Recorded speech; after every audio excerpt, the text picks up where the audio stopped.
এমন জীবন তুমি করিও গঠন, মরণে হাসিবে তুমি কাঁদিবে ভুবন। দর্শক, এমন পঞ্চক্তিমালার বাস্তবতার চিত্র কিন্তু মিলেছে শহীদ উসমান বিন হাদির কবরের সামনে। দর্শক, আপনাদেরকে দেখাচ্ছি দৈনিক নয়া দিগন্তের মাধ্যমে ইনকলাব মঞ্চের মুখপাত্র শরীফ ওসমান বিন হাদির কবরের সামনে শত শত মানুষ তাকে দোয়ায় ভাসাচ্ছেন অশ্রুসিক্ত নয়নে। সৃষ্টিকর্তার কাছে দু হাত তুলে তারা ওসমান হাদির জন্য দোয়া রাখছেন। দর্শক, সরাসরি দেখানোর চেষ্টা করছি ঢাকা বিশ্ববিদ্যালয় কেন্দ্রীয় মসজিদ প্রাঙ্গণে, যেখানে সমাহিত করা হয়েছে জুলাই যোদ্ধা অমর ওসমান বিন হাদিকে। দর্শক, আপনারা ইতিমধ্যেই জানেন শরীফ ওসমান বিন হাদিকে গত শুক্রবারে তাকে সমাহিত করা হয়েছে। আজকে 3 দিন পেরিয়েছে, কিন্তু এখন পর্যন্ত শরীফ ওসমান বিন হাদির শুভাকাঙ্ক্ষীরা, দেশের সচেতন মানুষ তারা আসছেন তার কবরের দিকে তাকিয়ে তারা অশ্রুসিক্ত নয়নে দোয়া করছেন ওসমান হাদির জন্য। তারা অনুরোধ করছেন যেন ওসমান বিন হাদির কবর জিয়ারত আরেকটু সন্নিকট থেকে তাদের জন্য করতে দেওয়া হয়। তবে আইন শৃঙ্খলা বাহিনীর নিরাপত্তা জোরদারের জন্য সেই সুযোগ তাদেরকে দেওয়া হচ্ছে না। আমরা অনেকের সঙ্গে কথা বলেছি, অনেকে বিভিন্ন স্থান থেকে এসছেন। তারা বলছেন যে হাদির মতো দেশপ্রেমিক এভাবে চলে যাবে, যেটা তারা কল্পনা করতে পারেনি। এই প্রোটোকলটা তো মৃত্যুর আগে দেওয়া দরকার ছিল। এটা তো এখন লাশের এই আমরা একটু শুনবো যে আপনারা জিয়ারত করতে আসছেন, এখানে ভিতরে যেতে দেওয়া হচ্ছে না, এই বিষয়ে কি বলবেন?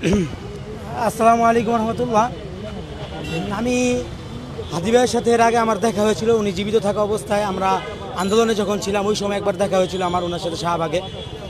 তো উনি একজন ভালো মনের মানুষ ছিলেন। আরও একটা বিষয় হচ্ছে, সবথেকে বড়, আমার হৃদয় এতটা রক্তক্ষরণ হচ্ছে, সে তো আমার আপন কেউ না, কিন্তু ওনার জন্য আমার যেই পরিমাণ রক্তক্ষরণ হচ্ছে ভিতরে, আমি আপনাদেরকে ভাষায় প্রকাশ করতে পারবো না।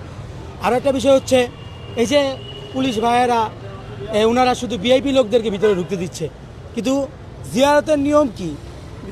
জিয়ারতের নিয়ম হচ্ছে কোনো ভিআইপি আর নর্মাল লোক বুঝি না। হ্যাঁ, যেহেতু উনি মারা গিয়েছে, আমরা মাগফিরাত কামনায় তার কবরে আমরা জিয়ারত করতে আসছি। সেই ক্ষেত্রে এই যে আমরা আসছি, আমাদের নিয়ত ছিল কি, তার কবরের সামনে বসে, সে একজন কোরআনের হাফেজ ছিল, আপনারা হয়তো জানেন। তো আমাদের একটু নিয়ত ছিল যে আমরা কোরআনের একটু তেলাওয়াত করবো, ওনার কবরের পাশে যাবো। আমরা 3 জন হাফেজ আসছি। হ্যাঁ, এক পারা করে তেলাওয়াত করলে মোটামুটি 10 মিনিট 15 মিনিট সময় লাগবে। এক পারা করে 3 পারা তেলাওয়াত করবো ওনার কবরের সামনে দাঁড়িয়ে। সেটা সে শুনবে শুয়ে শুয়ে। তিনি তো বলার কোনো ভাষা নেই, কিন্তু সে তো শুনবে আমাদের কথাগুলো, আমাদের তেলাওয়াতগুলো। মানুষ মৃত্যুর পরে তার জন্য যদি সদকা জারিয়া পাঠানো হয়, সেটা তার কবরে চলে যায়। তো আমরা নিয়ত করে আসছি একটু ওনার কবরের পাশে দাঁড়িয়ে একটু তেলাওয়াত করব, কিন্তু ওইটা তো দেওয়া হচ্ছে না। হ্যাঁ, মৃত্যুর আগে যদি এই প্রোটোকলটা দেওয়া হতো, আমি মনে করি দেশের মধ্যে এরকম একটা ভয়াবহ পরিস্থিতি সৃষ্টি হতো না। মৃত্যুর পরে কেন এই প্রোটোকলটা দেওয়া হচ্ছে?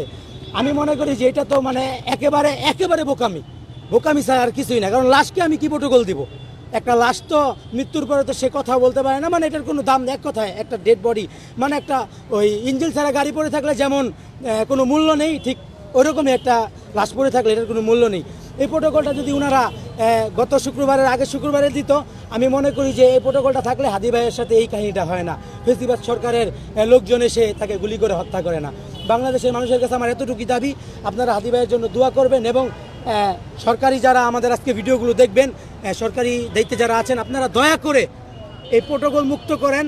জনগণের আকাঙ্ক্ষা, জনগণের মনের ভাষাটা আপনারা একটু বোঝার চেষ্টা করেন। আমরা আলেম মানুষ, আমরা আসছি, আমরা একটা মসজিদের খতিব, আমরা আসছি, এবং আরও শত শত আলেমরা আসছে, ঘুরে যাচ্ছে। ওনাদের একটু কি আলেমের নেক নজর ছোঁয়া, আমি মনে করি আলেমদের কোন আলেমের দোয়া আল্লাহ দরবার কবুল হয় বলা যায় না। একটা আলেমের নেক নজর বা একটা আলেমের তাকানো যদি তার কবরের দিকে কবুল হয়, বা একটা আলেমের তেলাওয়াত যদি তার কবরের সামনে কবুল হয়ে যায়, আমার মনে হয় একটা তেলাওয়াতের মাধ্যমে আল্লাহ তাআলা তাকে জান্নাতের বাগান দিয়ে দিবে। তো সেই জন্য আমরা দোয়া চাই, দোয়া করবেন আল্লাহ।